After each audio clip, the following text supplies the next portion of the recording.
তালার ইসলামকাঠি শ্রী শ্রী তারক ব্রহ্ম মহানাম যজ্ঞ অনুষ্ঠান অনুষ্ঠিত হয়েছে।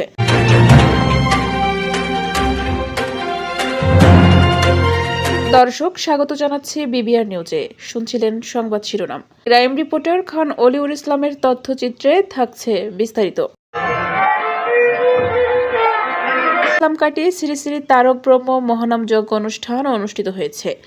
রবিবার 5 এপ্রিল ইসলামকাঠির মনোহরপুর দাসপাড়া গোবিন্দ মন্দির প্রাঙ্গণে স্থানীয় পূজা উদযাপন কমিটির আয়োজনে 32তম বর্ষ অষ্টপ্রহর ব্যাপী যজ্ঞ অনুষ্ঠানে আমন্ত্রিত অতিথি হিসেবে উপস্থিত ছিলেন তালা উপজেলা বিএনপির সাবেক সিনিয়র সহসভাপতি ও কুমিরা ইউনিয়ন থেকে বারবার নির্বাচিত চেয়ারম্যান গোলাম মোস্তফা, তালা সদর ইউনিয়নের সাবেক চেয়ারম্যান, তালা প্রেস ক্লাবের সভাপতি, তালা উপজেলার চেয়ারম্যান প্রার্থী এস.এম. সাংবাদিক নজরুল ইসলাম, 7 নম্বর ইসলামকাঠি ইউনিয়ন বিএনপির সভাপতি গাজী সুলতান আহমেদ, সাধারণ সম্পাদক আনিসুজ্জামান আনিস, সাংগঠনিক সম্পাদক মহিদুজ্জামান মধু সহ বিভিন্ন রাজনৈতিক দলের নেতৃবৃন্দ।